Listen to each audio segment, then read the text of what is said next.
70세 이후 남성의 성기능은 단순한 쾌락의 문제가 아니라 전신 건강의 마지막 신호등입니다. 우리 사회는 노년의 성기능 저하를 단순히 나이 탓으로 돌리며 심리적 위축의 문제로 치부하는 경향이 있습니다. 하지만 현대 비뇨의학의 관점에서 볼 때 70세 이상 남성에게 나타나는 발기부전의 90% 이상은 심리적 요인이 아닌 명백한 기질적, 즉 생리학적 변화에 기인합니다. 이것은 의지의 문제가 아니라 우리 몸의 시스템이 변화하는 과정의 일부입니다. 이 생리학적 변화의 핵심에는 혈관 내피세포의 기능 저하가 자리 잡고 있습니다. 음경은 수많은 미세혈관으로 이루어진 정교한 혈관 구조물입니다. 발기는 성적 자극이 뇌에 전달되었을 때 이 혈관 내피세포에서 산화질소라는 핵심적인 신호 전달 물질이 분비되면서 시작됩니다. 산화질소는 음경해면체 내의 평활근 세포로 확산되어 구안일릴 사이클레이즈 효소를 활성화시킵니다. 이 효소는 세포 내에서 CGMP라는 물질의 농도를 급격히 증가시키죠. 바로 이 CGMP가 음경해면체 평활근을 이완시켜 동맥을 확장하고 대량의 혈액이 해면체 내로 유입되도록 만드는 최종 실행자입니다. 하지만 노화가 진행됨에 따라 혈관 내피세포는 산화 스트레스와 만성 염증에 지속적으로 노출되며 그 기능이 점차 저하됩니다. 이는 마치 수십 년간 사용한 파이프 내벽에 녹이 세우는 것과 같습니다. 결과적으로 산화질소의 생산 및 분비 능력이 현저히 감소하게 되고 발기 과정의 첫 단추인 신호 전달 체계 자체가 약화되는 것입니다. 매사추세츠 남성노화연구와 같은 대규모 역학 연구에 따르면 남성의 연령이 10년 증가할 때마다 발기부전의 유병률은 통계적으로 유의미하게 증가하며 특히 70대에 이르러 그 비율이 기하급수적으로 높아지는 것이 확인되었습니다. 이는 개인의 심리 상태와 무관하게 발생하는 보편적인 생물학적 현상임을 명확히 증명합니다. 두 번째 핵심적인 변화는 음경해면체 조직 자체의 구조적 변화, 즉 섬유화입니다. 젊은 시절의 음경해면체는 신축성이 뛰어난 평활근과 콜라겐 섬유가 이상적인 비율로 구성되어 있어 혈액이 유입될 때 스펀지처럼 유연하게 팽창할 수 있습니다. 이는 발기의 강직도를 결정하는 매우 중요한 요소입니다. 그러나 노화 과정과 함께 해면체 내에서는 TGF-비온과 같은 섬유화 유발 인자들이 증가합니다. 이로 인해 탄력 있던 평활근 조직이 점차 질기고 뻣뻣한 악요질 섬유 콜라겐으로 대체됩니다. 혈액이 유입되어도 해면체가 충분히 팽창하지 못하고 마치 오래되어 굳어버린 스펀지처럼 혈액을 저장하는 능력 자체가 떨어지게 됩니다. 이러한 섬유화 과정은 발기 강직도의 저하뿐만 아니라 음경의 길이 단축이나 만곡증의 원인이 되기도 합니다.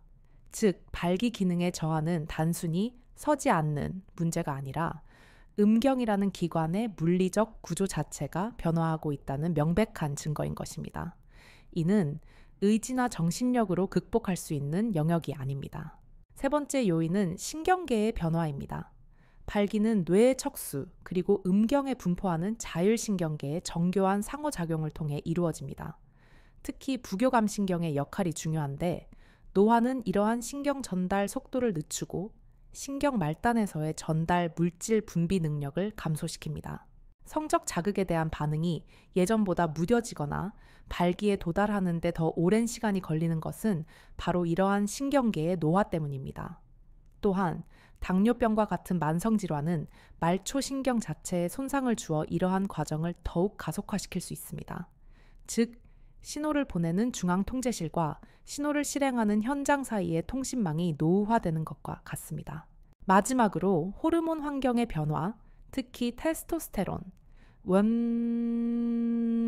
수치의 점진적 감소를 간과할 수 없습니다. 테스토스테론은 단순히 성적 욕망, 즉 리비도를 관장하는 호르몬으로만 알려져 있지만 그 역할은 훨씬 더 광범위합니다. 테스토스테론은 혈관 내피세포의 산화질소 합성효소 발현을 촉진하여 혈관 기능 유지에 기여합니다.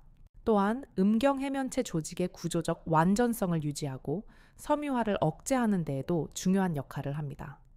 따라서 테스토스테론 수치가 기준치 이하로 떨어지는 남성 노년, 증후군 발기 기능, 저하의 직접적인 원인이자 다른 노화 관련 증상들을 동반하는 복합적인 문제로 이해해야 합니다.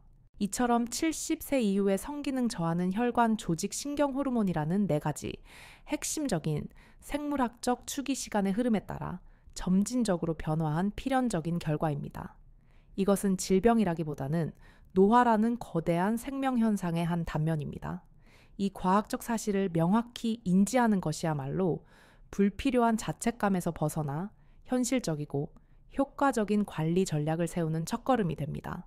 이러한 복합적인 생리학적 변화에 직면하여 현대의학은 각 기전의 특정 단계를 표적으로 하는 정교한 해결책을 제시합니다.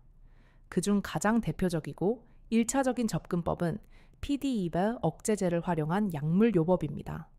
이 약물들은 단순히 일시적인 기능을 돕는 보조제가 아니라 앞서 설명한 혈관 신호 전달 체계의 핵심 원리를 이용한 과학적 치료제입니다.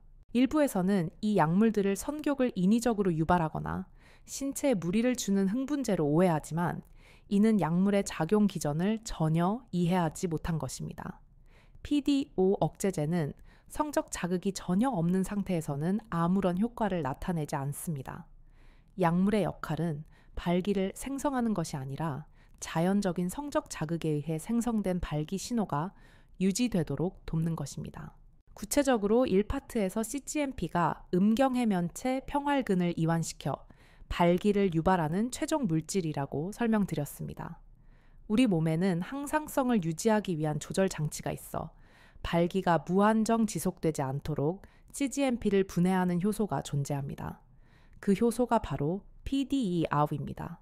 PDE-아우는 발기 상태를 해제시키는 즉 평상시로 복귀시키는 역할을 합니다.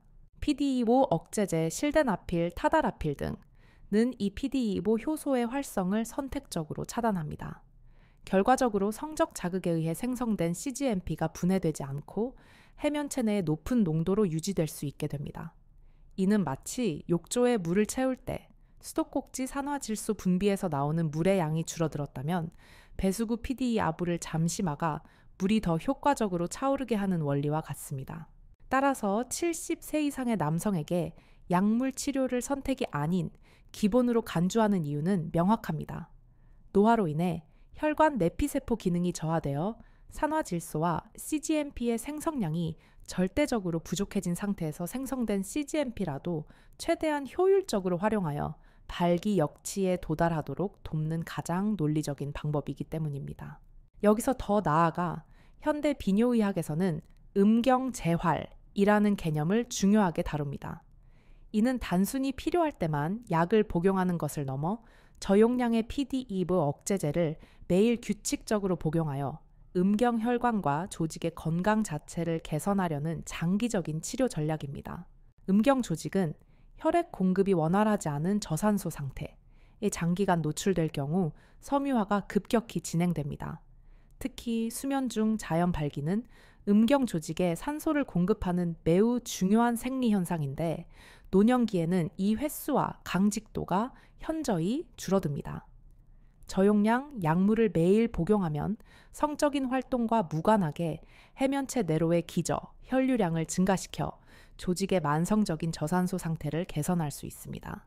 이는 음경 조직의 산소화를 촉진하고 한겸증 및 항섬유화 효과를 나타내어 해면체 평활근의 구조적 퇴화를 늦추는 역할을 합니다. 즉 기능 저하를 막는 안전벨트 역할을 넘어 혈관과 조직의 노화 속도 자체를 늦추는 예방적 관리의 개념으로 접근하는 것입니다. 여러 연구에서 이러한 음경 재활 요법이 발기 기능의 자연 회복 능력을 일부 보존하고 치료에 대한 반응성을 높이는 것으로 보고되었습니다. 하지만 PDE5 억제제가 모든 경우에 효과적인 만능 해결책은 아닙니다. 약물에 반응하지 않는 치료 불응군 역시 존재하며 그 이유 또한 과학적으로 설명이 가능합니다. 첫째 혈관 내피세포의 손상이 너무 심각하여 성적 자극에도 불구하고 산화질소 자체가 거의 생성되지 않는 경우입니다. 수도꼭지가 완전히 잠겨 물이 한 방울도 나오지 않는다면 배수구를 막는 것은 아무 의미가 없습니다. 둘째, 당뇨병성 신경병증이나 전립선암 수술 등으로 인해 신경 전달 경로 자체가 물리적으로 손상된 경우입니다. 뇌에서 보낸 신호가 음경까지 도달하지 못하므로 약물은 작용할 기회조차 얻지 못합니다. 셋째, 해면체 섬유화가 극심하게 진행되어 조직이 이미 딱딱하게 굳어버린 상태입니다.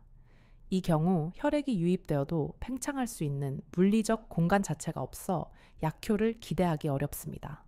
따라서 약물 치료를 시작하기 전, 그리고 약물의 반응이 없을 경우 반드시 비뇨의학과 전문의와의 정밀한 상담이 필요합니다. 전문의는 혈관, 도플러 초음파 검사, 신경학적 검사 호르몬 검사 등을 통해 약물 불응의 원인을 체계적으로 분석하고 다음 단계의 치료 계획을 수립하게 됩니다. 특히 심혈관계 질환이 있는 환자의 경우 약물 복용에 각별한 주의가 필요합니다. 협심증 치료에 사용되는 질산염 제제, 나이트레이트와 PDE 억제제를 함께 복용할 경우 전신 혈압이 위험한 수준까지 급격히 떨어지는 상호작용이 발생할 수 있으므로 절대적으로 금기시됩니다. 이는 PDE4 억제제가 단순한 건강보조식품이 아닌 전신에 영향을 미치는 전문 의약품임을 명심해야 하는 이유입니다. 결론적으로 약물 치료는 노화에 따른 성기능 저하의 생리학적 고리를 끊어낼 수 있는 가장 효과적인 1차적 수단입니다. 그러나 이는 반드시 개인의 전신 건강 상태와 기저질환에 대한 정확한 의학적 평가를 바탕으로 전문가의 지도하에 이루어져야 하는 정밀한 과정입니다. 이것이 바로 자신의 몸을 과학적으로 이해하고 존중하는 태도입니다. 그러나 약물 치료의 효과를 극대화하고 나아가 약물에 대한 의존도를 점차 줄여나가기 위해서는 우리 몸이라는 거대한 시스템 전체를 조망하는 통합적인 접근이 필수적입니다. 성기능은 고립된 섬이 아니라 심혈관계, 신경계, 내분비계와 긴밀하게 연결된 대륙과 같아서 주변 영토가 건강해야만 섬 역시 풍요로워질 수 있습니다. 가장 먼저 주목해야 할 연결고리는 심혈관계 건강입니다. 현대 의학에서는 발기부전을 전신 혈관 질환의 초기 경고 등으로 간주합니다. 음경동맥의 직경은 약 1에서 2mm에 불과하여 심장의 관상동맥 3에서 4mm이나 뇌의 경동맥 외서 7mm보다 훨씬 가늘기 때문입니다. 동맥경화와 같은 혈관 문제가 발생하면 가장 직경이 작은 혈관부터 막히거나 기능이 저하되는 것이 당연한 수순입니다. 따라서 발기부전이 나타났다는 것은 당장은 증상이 없더라도 수면 아래에서는 이미 전신적인 혈관, 내피세포 기능 장애가 진행되고 있다는 강력한 신호일 수 있습니다. 음경, 동맥, 가설은 이를 뒷받침하는 핵심 이론입니다. 실제로 여러 대규모 추적 관찰 연구에 따르면 기질성 발기부전을 진단받은 남성은 그렇지 않은 남성에 비해 향후 3에서 5년 내에 심근경색 뇌졸중과 같은 중증 심뇌혈관 질환이 발생할 위험이 약 25에서 40%가량 높다는 것이 일관되게 보고되고 있습니다. 이것은 성기능 관리가 단순히 삶의 질 문제를 넘어 생존과 직결된 건강관리의 일부여야 하는 이유입니다. 따라서 혈관 건강을 개선하기 위한 생활 습관의 교정은 선택이 아닌 필수입니다. 주 3회 이상 한 번에 30분 이상 숨이 약간 찰 정도의 유산소 운동, 속보 조깅 등 은혈관 내피세포에서 산화질소, 합성효소의 발현을 증가시켜 혈관의 탄력성을 높이고 혈류를 개선하는 가장 효과적인 방법입니다. 운동은 천연의 혈관 확장제와 같습니다. 식단 관리 또한 중요합니다. 불포화 지방산과 항산화 물질이 풍부한 지중해식 식단은 혈관 내 염증 반응을 줄이고 혈관 내피세포를 보호하는 것으로 입증되었습니다. 특히 산화질소의 원료가 되는 아미노산인 L-에이르기닌과 혈관 확장을 돕는 폴리페놀이 풍부한 식품 견과류 등 푸른 생선 짙은 색의 채소를 충분히 섭취하는 것이 좋습니다. 두 번째로 관리해야 할 축은 자율신경계의 균형입니다. 발기는 신체가 평온하고 이완되었을 때 활성화되는 부교감 신경의 지배를 받습니다. 반면 스트레스 불안 걱정, 특히 성관계에 대한 과도한 부담감은 위기 상황에 대처하는 교감신경을 항진시킵니다. 교감신경이 활성화되면 우리 몸에서는 카테코라민 아드레날린, 노르에피네프린이라는 신경 전달 물질이 분비됩니다. 이 물질들은 강력한 혈관 수축 작용을 합니다. 즉 심리적 압박감은 음경해면체 평활근을 이완시키려는 부교감신경의 신호와 정반대로 평활근을 수축시키고 혈관을 좁히는 생리적 반응을 유발하여 발기를 물리적으로 억제합니다. 많은 남성들이 잘해야 한다는 생각에 사로잡힐수록 오히려 기능이 저하되는 경험을 하는 것은 바로 이 때문입니다. 이것은 의지력의 문제가 아니라 자율신경계의 기량작용이라는 명백한 과학적 원리입니다. 따라서 명상 심호흡, 충분한 수면 등을 통해 교감신경의 과도한 항진을 억제하고 부교감신경을 활성화하는 것은 약물만큼이나 중요한 발기 기능 개선 전략입니다. 세 번째는 사용하지 않으면 퇴화한다. 원칙의 과학적 적용입니다. 앞서 설명했듯 음경 조직은 주기적인 혈액 유입을 통해 산소와 영양분을 공급받아야 건강한 구조를 유지할 수 있습니다. 발기가 장기간 이루어지지 않으면 해면체는 만성적인 저산소 상태에 빠져 섬유화가 가속화됩니다. 파트너의 유무나 성관계 여부와 관계없이 주기적인 자극을 통해 의도적으로 혈류를 공급해주는 행위는 단순한 욕구 해소를 넘어선 필수적인 조직 유지 관리 활동입니다. 이는 마치 사용하지 않는 기계에 주기적으로 기름칠을 하여 녹쓰는 것을 방지하는 것과 같습니다. 의학적 관점에서 자위는 음경해면체의 탄력성을 유지하고 혈관 기능을 보존하며 조직의 섬유화를 예방하는 매우 효과적인 예방적 건강행위로 간주됩니다. 이러한 통합적 관리는 단순히 발기 기능을 회복시키는 것을 넘어섭니다. 건강한 혈관은 뇌 기능과 인지 능력을 유지하는 데 필수적이며 균형 잡힌 자율신경계는 수면의 질과 면역력을 향상시킵니다. 즉, 성기능이라는 창을 통해 자신의 전신 건강 상태를 점검하고 개선해 나가는 과정은 결국 더 활력 있고 건강한 노년을 맞이하기 위한 가장 근본적인 투자라 할 수 있습니다. 그러나 이 모든 통합적인 노력에도 불구하고 이미 비가역적인 구조적 변화, 즉 심각한 해면체 섬유화나 혈관 손상이 진행된 경우에는 기능 회복에 한계가 있을 수 있습니다. 이때 현대의학은 삶의 질을 회복하기 위한 마지막이자 가장 확실한 대안으로 음경, 보형물, 삽입술을 제시합니다. 많은 분들이 수술이라는 단어에 막연한 두려움을 느끼지만 이 치료법은 지난 수십 년간 기술적 발전을 거듭하며 안정성과 효과가 충분히 검증된 표준 치료법입니다. 이는 인공적인 장기를 이식하는 개념이 아니라 발기를 담당하는 해면체 조직 내부에 생체 친화적인 실리콘으로 제작된 인공 실린더를 삽입하여 물리적인 강직도를 제공하는 원리입니다. 보형물 삽입술은 손상된 혈관이나 신경퇴화된 해면체 조직 등 자연 발기 기전의 문제점을 완벽하게 우회합니다. 즉, 발기의 원인과 과정을 모두 건너뛰고 결과만을 확실하게 보장하는 방법입니다. 따라서 약물에 전혀 반응이 없는 중증 발기부전 환자에게 가장 높은 만족도를 제공하며 여러 연구에서 환자 및 파트너 만족도가 90%를 상회하는 것으로 보고됩니다. 특히 중요한 것은 수술을 고려하는 시기입니다. 해면체 섬유화가 너무 심하게 진행되어 조직이 거의 돌처럼 굳어버리면 보형물이 들어갈 공간을 확보하는 것 자체가 어려워지고 수술의 난이도와 합병증 위험이 증가할 수 있습니다.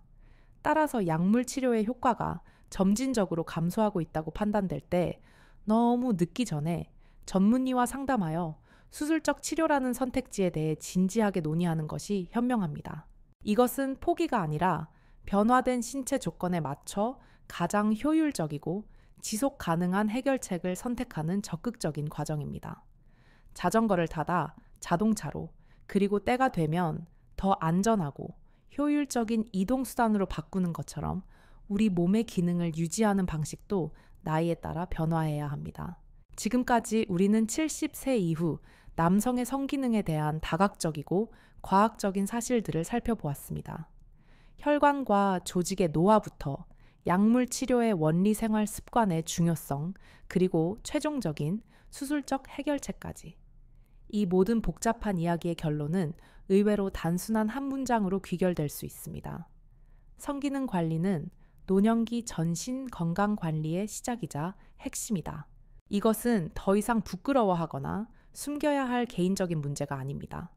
혈압과 혈당을 관리하듯 자신의 신체 변화를 과학적으로 인지하고 전문가의 도움을 받아 체계적으로 관리해야 하는 건강의 한 영역입니다. 젊은 시절에 수행 능력을 재현하는 것이 목표가 되어서는 안 됩니다. 진정한 목표는 파트너와의 정서적 유대감을 회복하고 남성으로서의 자존감을 지키며 삶의 마지막 순간까지 활력과 존엄을 잃지 않는 것입니다. 신체적 친밀감과 스킨십을 통해 분비되는 옥시토신과 같은 신경 전달 물질은 심리적 안정감을 높이고 스트레스를 완화하며 파트너와의 유대감을 강화하는 것으로 과학적으로 증명되었습니다. 이것이 바로 노년이 성생활이 단순한 육체적 행위를 넘어 정신 건강과 삶의 질에 기여하는 핵심 기전입니다. 결론 및 최종 요약. 오늘 이 긴 여정을 통해 여러분께서 꼭 기억하셔야 할 핵심은 5가지입니다. 첫째 70. 새 이후의 성기능 저하는 의지나 정력의 문제가 아닌 혈관 조직 신경의 노화에 따른 지극히 당연한 생리학적 현상임을 인정하십시오. 둘째 성기능의 이상은 심혈관 질환의 조기 경보일 수 있음을 명심하고 이를 전신 건강을 점검하는 기회로 삼으십시오. 셋째, 약물 치료를 포함한 현대 의학의 도움을 받는 것을 주저하지 마십시오. 이는 자신의 몸을 과학적으로 관리하는 현명한 선택입니다. 넷째, 운동과 식단 스트레스 관리는 모든 치료의 효과를 극대화하는 가장 근본적인 토대입니다. 다섯째, 노년기 성생활의 목표는 기록이 아닌 관계에 있음을 이해하고 파트너와의 교감과 정서적 만족을 최우선으로 삼으십시오. 오늘 이 영상이 여러분의 꺼져가던 건강의 불씨를 되살리는 작은 바람이 되었기를 바랍니다. 70세든 80세든 심지어 90세든 변화를 시작하기에 너무 늦은 때란 없습니다. 지금 바로 오늘부터 시작하는 여러분의 용기 있는 첫걸음을 응원합니다. 오늘 영상이 유익하셨다면 좋아요와 구독 버튼으로 저희 채널을 응원해 주십시오. 또한 이 영상이 도움이 되었거나 여러분의 생각이 있다면 댓글로 남겨주세요. 여러분의 소중한 의견은 비슷한 고민을 가진 다른 분들에게 큰 용기와 정보가 될 것입니다. 여러분의 건강하고 활기찬 노년을 진심으로 응원합니다. 감사합니다.